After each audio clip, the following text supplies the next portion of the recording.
Hold on when you need a friend, I'll never let you go. Making mistakes and being out of your comfort zone is just one of the great things about moving to another country and learning a new culture. We learnt pretty quickly when we first moved to Australia to forget everything we had learnt and to leave our assumptions on the plane. There was a new normal coming our way. 6 years on and we're still learning and laughing at ourselves.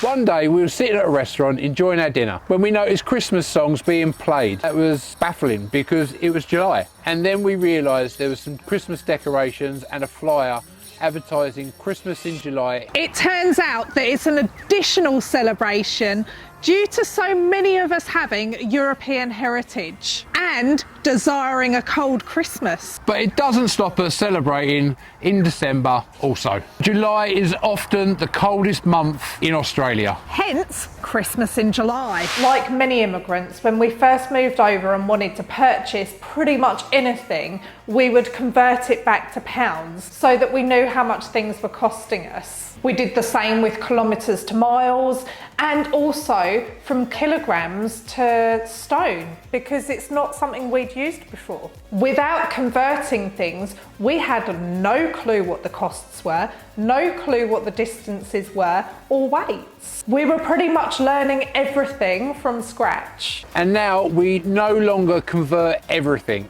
Unless we're talking to people back in the UK. Ben and I are often mid-conversation when we get interrupted because we've pronounced something in a funny way. We're often asked to repeat ourselves so our Aussie friends can make sure that they actually heard us right and then have a giggle at us. For some reason, our Aussie friends seem to find the way that we say yoghurt particularly hilarious. There are certain things I think will never change, and that's probably one of them. In the UK, we had grown very fond of next day delivery, and in the end it became the norm. But here it's not. Sometimes you can get your order within a day or two, but most of the time you have to wait pretty much over a week to get something. If you order something locally, you might get lucky, but usually you should expect to wait a while if you're going to order something online. Oh yeah, and you might be likely to pay for delivery.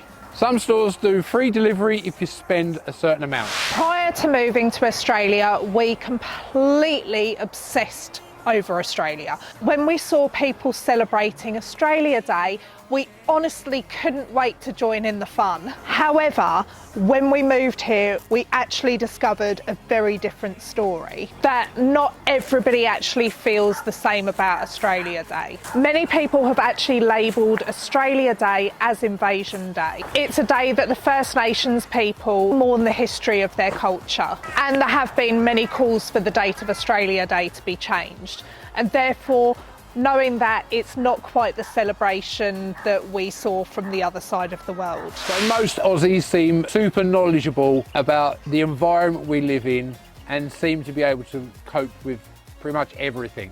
And you feel pretty safe when you're in the company of an Aussie. From how to look after your garden to how to rescue a tractor from floods, just ask an Aussie. They know it all.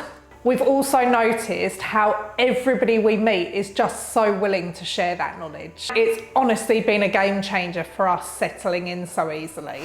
So when you look at a map of Australia, you don't think too much about it. Sure, it's big. But it's only living here that really opens your eyes to just how huge Australia is. We remember flying in over Darwin and thinking, oh hey, we're nearly there now. 3 more hours it took us to get to Brisbane. If you want to get a flight from Perth to Brisbane, you're looking at 4 hours. It is a huge country. We drove from our home in the sunny coast to Airlie Beach, which took us around about 11 hours, and we wasn't even near the state border by then. We've learned a whole new language here in Australia, and oh my, don't we just love it. To be fair, our Aussie friends have learnt a new language by chatting with us. So I have actually on a few occasions referred to people as prostitutes accidentally. Much to the amusement of colleagues and friends of mine. I'm not actually going to tell you the words that I use because apparently they're highly offensive, but I honestly didn't realise. If you like this video, check out this one.